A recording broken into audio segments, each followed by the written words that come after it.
E a vida continua. Capítulo 19. Revisões da vida. Os dois amigos desencarnados ignoravam como definir a estupefação que os empolgara. Fantine, desarvorado, recordou-se num átimo da casa rústica que possuía na praia e, sem pestanejar, convidou Evelina a tomarem juntos o carro acolhedor na poltrona traseira. Amargas conclusões passaram a dominá-lo. Então, aquela era a jovem a que tanta vez se reportara a senhora Serpa. Vera Celina, sua própria filha. O carro começou a deslizar e lágrimas grossas lhe molhavam a face. A companheira, como a reconfortá-lo sem palavras, segurou-lhe a mão num gesto de carinho. Percebia-lhe a dor de pai. Ele fitou-a pelo véu de pranto e disse apenas: "Entende como sofro? Acalme-se", sussurrou Evelina, compassiva. "Somos agora mais irmãos." Transcorridos alguns momentos sobre a arrancada, os ocupantes da frente iniciaram a troca de impressões quanto a banalidades da marcha, até que um e outro assinalaram mentalmente a influência dos acompanhantes invisíveis. Lembrando-se às súbitas de Evelina,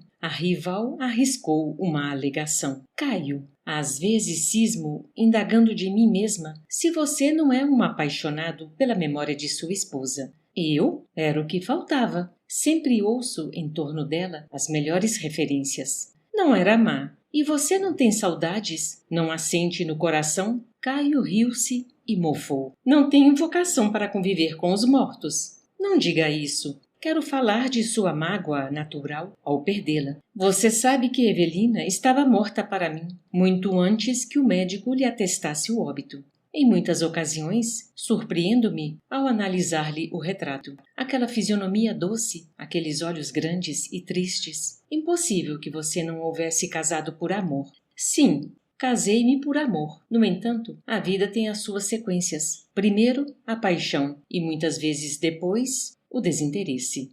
"Mas você pode precisar o motivo pelo qual se desencantou? Você quer saber?" "Sim." "Bem, guardava a ambição de ser pai. Evelina, porém, era fraca, doente. Creio que carregava taras de família. Enquanto não abortou, não lhe vi os defeitos. Entretanto, depois que se revelou enferma e incapaz, o laço do casamento se fez para mim pesado demais. Nos últimos tempos da vida, era mulher rezadeira e chorona, e, ao fim de risada franca, o remédio era inventar viagens para estar com você." Evelina apoiava-se fortemente em Ernesto, buscando escora para suportar, com bravura, semelhantes irreverências. Vera, dando a ideia de quem não desejava descambar para o desrespeito, desviou o rumo da conversação, perguntando: "Caio, não poderemos, por nossa vez, sonhar com uma casa enriquecida de filhos?" Ele lançou-lhe rápido, mas expressivo olhar, furtado ao volante, e contestou: "Depende." "Depende de quê?"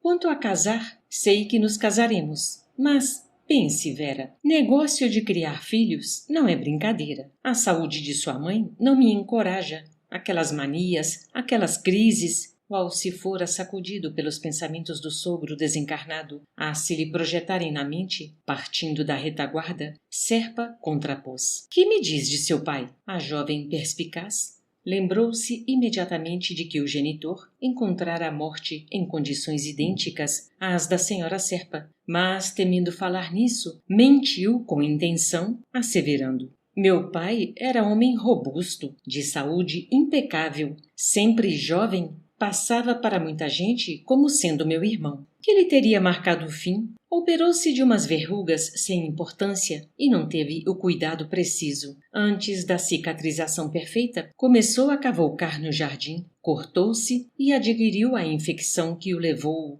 Tétano? Isso mesmo." "Como era ele psiquicamente?"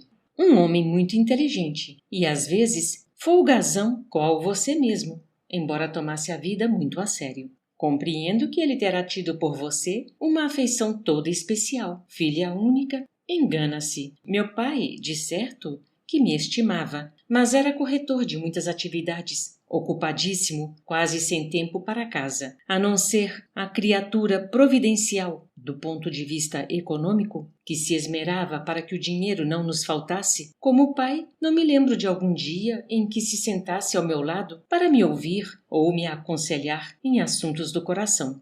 E nos meus casos de menina, bem que necessitei, mas não dispunha de uma hora ou outra para isso?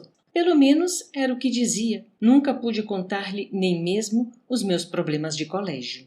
Fantine escutava, acusando-se, humilhado, abatido, a confessar para si próprio que daria quanto lhe fosse possível a fim de voltar atrás, de modo a ser para a filha o pai afetuoso e vigilante que não buscara ser.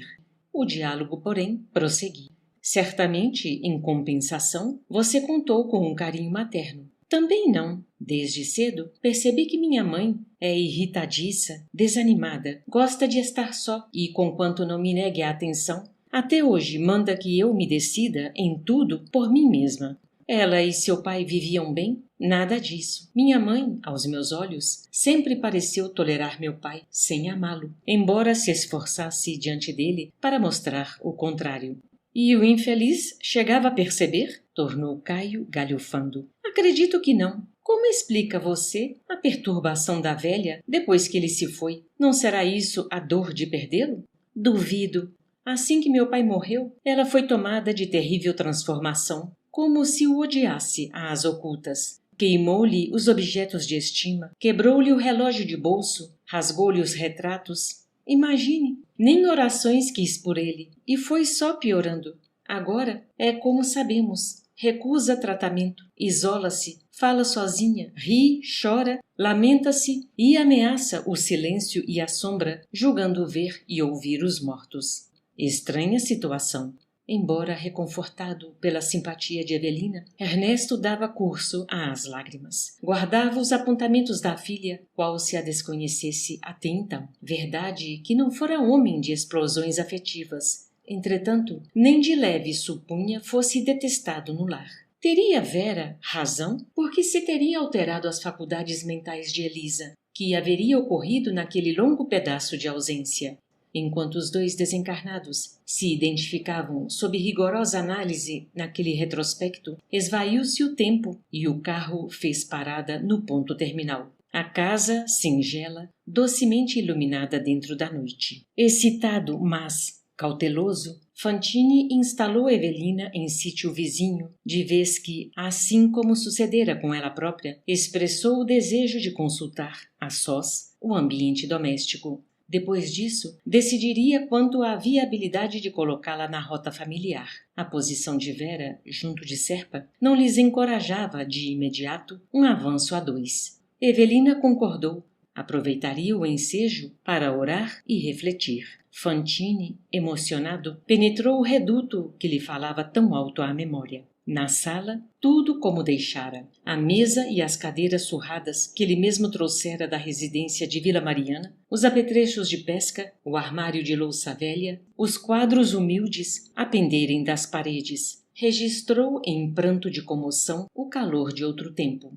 A pequena distância enxergava o dormitório da filha, em que ela e o advogado se entregavam à animada conversação, mas ali, a 2 passos rente a ele, quase tateava o aposento em que tantas vezes repousara ao lado da companheira, aspirando às aragens marinhas. O relógio marcava alguns minutos além das 9 da noite. Que surpreenderia por trás da porta cerrada? Indagava-se inquieto. Elisa, doente, desanimada, rememorou as lições recolhidas de amigos na moradia espiritual de que chegava refeito para facear quaisquer surpresas e orou. Pediu forças à divina providência. Queria rever a esposa com distinção e dignidade. As alegações da filha no automóvel ditavam-lhe prudência e atenção. Achava-se ali não para queixar-se, e sim para agradecer, ajudar, querer bem, e ansiava servir. Com essa disposição, transpôs o limiar e encontrou-se dentro da câmara que conhecia em todos os escaninhos. Jamais faria ideia do quadro que se lhe abriu de imediato à visão. Elisa descansava, o corpo magro, o rosto mais profusamente vincado de rugas e os cabelos mais grisalhos. No entanto, junto dela, estirava-se um homem desencarnado, aquele mesmo sobre o qual atirara tantos anos antes ao desvairar-se pelo ciúme. Estacou, aterrado. Num átimo, recordou a última caçada que empreendera, integrando uma equipe de 3 companheiros, e na qual adquirira o remorso e o sofrimento que lhe haviam acompanhado grande parte da vida. Sim, aquele homem sem corpo físico era Dedé, o colega de sua meninice, ou melhor, Desidério dos Santos, o assassinado cuja sombra supunha ele haver removido para sempre da própria casa. Acusou-se, ralado de arrependimento, transido de angústia. Como a arrostar o adversário, a injuriá-lo no próprio tálamo. Fantine chorava para dentro de si, ralado de desespero. Motivos ponderosos tinha Ribas, o instrutor, delongando-lhe a volta. Horas antes, descobrira na filha a rival de Evelina, e ali, diante dele, ao pé de Elisa, se estendia o inimigo triunfante, dominador. Aguentaria com êxito os desafios que a vida lhe propunha depois da morte? De certo, rentearia, por fim, com um homem que não suportava. Ambos desencarnados se defrontariam agora, quais estavam, tais quais eram.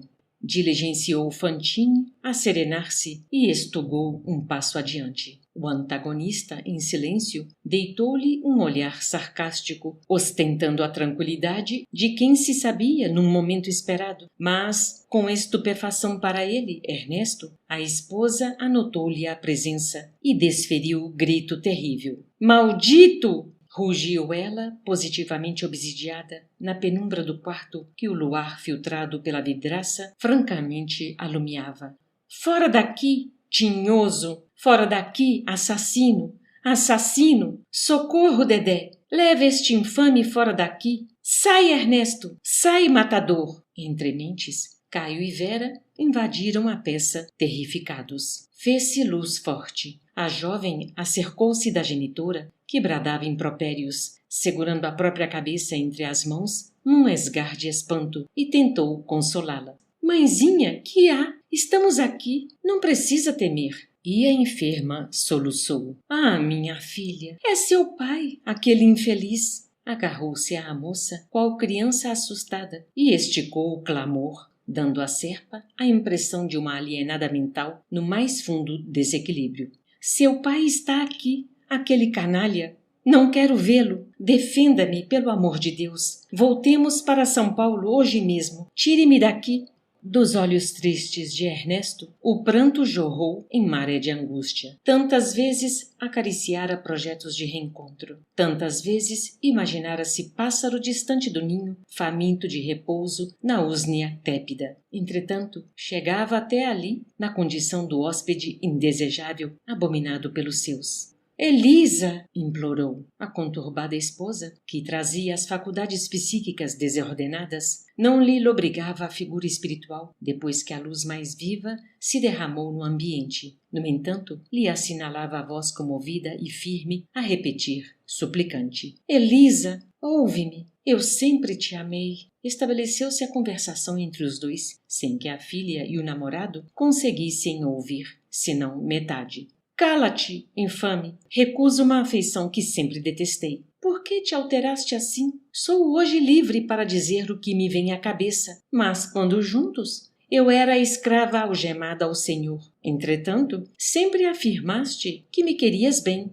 Sempre te desprezei, isto sim. Oh, meu Deus! Quem fala em Deus? Um assassino? Por que tanta crueldade? Dedé me falou que você não passa de um matador. Nessa altura do diálogo, fundamente estranho para os 2 ouvintes reencarnados que o acompanhavam pelo meio, Serpa inquietou-se e, confessando-se incomodado ante o delírio da enferma, passou a esquadrinhar a casa em busca de medicação que lhe sedasse os nervos. O entendimento, contudo, entre a obsidiada e o marido prosseguiu sem pausa. Ouve, Elisa, mendigou Fantine em pranto. Não nego haver cometido grandes erros, mas, invariavelmente, por tua causa, pelo extremado apego ao teu carinho.